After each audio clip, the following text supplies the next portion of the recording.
Yo, yo, yo, I don't give a fuck anymore. I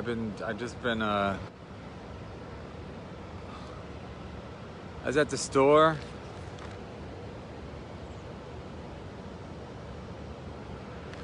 You gotta bring your own bags where I live. So I walked into the store. Yeah, CVS. I walked in the store. And, I don't grab a cart. I usually go to a different CVS, but anyway, long story. Anyway, so it's kind of a new CVS. They don't really know me there.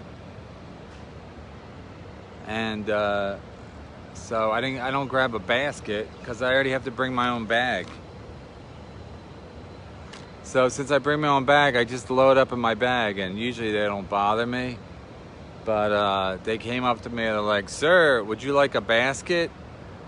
And I'm like, "I guess so." So I knew that they thought I was shoplifting, like a grown man. First of all, shoplifting is one of the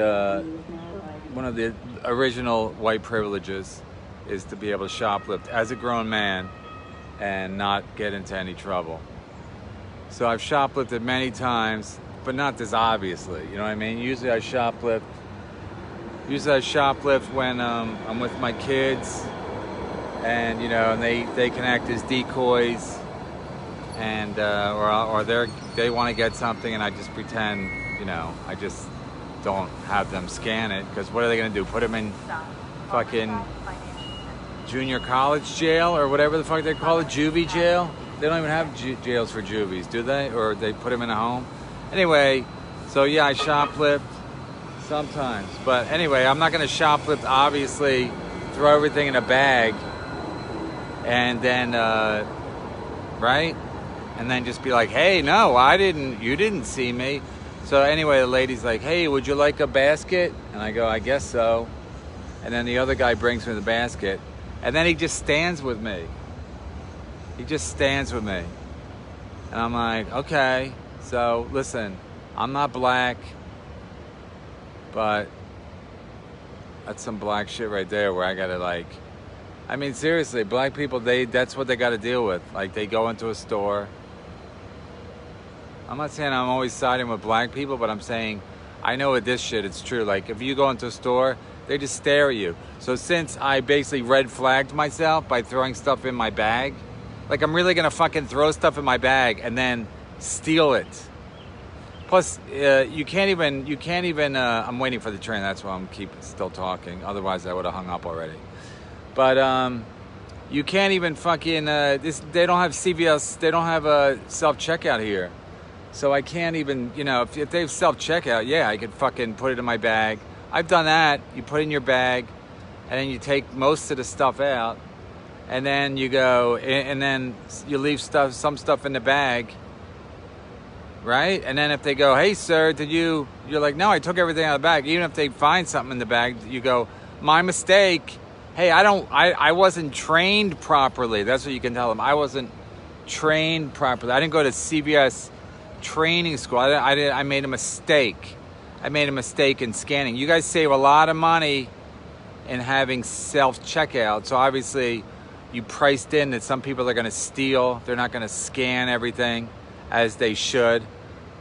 And so whatever. But I just wanted to laugh at them. But, you really can't. The fucked up thing now is, like, you can't even have a conversation about anything. Like, when somebody comes near you, just want to be like, "Yeah, give me the basket." You don't want to be like, "Oh, you thought I was stealing?" Because then they'll be like, "No, we didn't think you were stealing. We just thought, oh, maybe he needs a basket." I don't need a basket. I got a fucking shopping bag, a big bag. So, I lost my train of thought. Anyway, but so when you're wearing masks, you can't just have you can't even say like a glib thing. Because if you say something glib, they'll go, "Oh," they'll pretend they didn't hear it right. But if you don't have a mask on, you say something glib, and they're like, "Oh, we know what you said." But if you have a mask on, they're like, "Huh?" Even I went to fucking Five Guys. Is that a hamburger place? I went to Five Guys, and I told the lady, she's got a mask on, I got a mask on.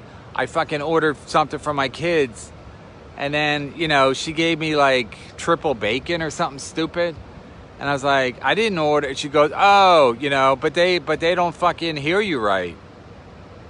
So then they just make it however the fuck they want because you got a mask on and they got a mask on. So you don't hear what they say and they don't hear what you say. So it's just a big shit show.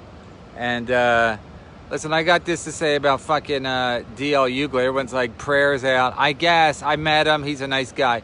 But listen, if you're going to be going back to comedy clubs, don't test yourself, man. Be COVID motherfucking free. Because this looks bad for comedy if fucking if the comedy clubs are opening up and then you're fucking passing out. My wife goes, why is he wearing a suit? I go, well, that's his fucking thing. But like if he was wearing a Lacoste shirt, he wouldn't have passed out. I don't think it's the suit that made him pass out. I think it was like he probably was a little hot. That's a small club. I worked there last year. It's a small club. I don't know if it gets extra hot, but it's fucking summer and it's Tennessee, so it's fucking hot. So maybe he was dehydrated. And but in any case, if you're gonna do stand-up now, maybe you should get a fucking COVID test before you get on a plane and take it before you get on stage or before you leave the hotel to see if you're fucking COVID free. Because it's not looking good for comedy clubs. Train's coming in 2 minutes, everybody. I know you're saying, why is he not shut up? Also, we have a podcast coming out. It's actually already out with Chad. I know everybody hates Chad, but this was funny because we did it yesterday on Father's Day. My kids are like, Dad, what do you want for Father's Day? I go, I want you guys to go for a fucking bike ride so I can do my podcast because I couldn't do it today. So Chad was all revved up, I guess because he did stand up over the weekend at Side Splitters. Side Splitters, I know I say this, it looks like I'm trying to get booked there. Side Splitters is a fucking great club. It's just old school, low ceilings, crowds are good. And anyway, Chad was there, so I think he got pumped up. Chad lives there now. His stage name is Panhandle. He's Florida's finest, Florida's best, we call him, like the juice. Florida's best. Anyway, so if you're going to go do stand-up, make sure you're fucking not sick so you don't pass out because, even if I was a person that, was like, I want to go see stand-up because, the social distancing already fucks it up a little bit. And then on top of that, comics, not only comics, probably the biggest name comic, like, out this weekend. I mean, D.L. Hughley's a pretty big name to be in a comedy club. And for him to fucking pass out does not bode well for the rest of us. So anyway, everybody, a train's coming in 1 minute. So anybody, so donate, go to my Patreon.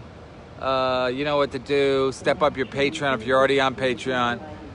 Today's episode is free audio. If you have Patreon, you get the video. You can sign up for as low as $2. I'm not begging. I'm just killing time before the train comes. So don't fucking say, oh, Brennan's fucking begging. I'm literally, look, here comes the fucking train. Can you see it? Can you see the choo-choo coming? Can you see the choo-choo coming? Look, there's the lights on a choo-choo. There's the lights on a choo-choo. So everybody, don't get fucking COVID and don't give it to your neighbor. I got a bunch of calls this weekend from old MLC people. Do you know anything about what's going on? He's got a swastika. Those are swastikas.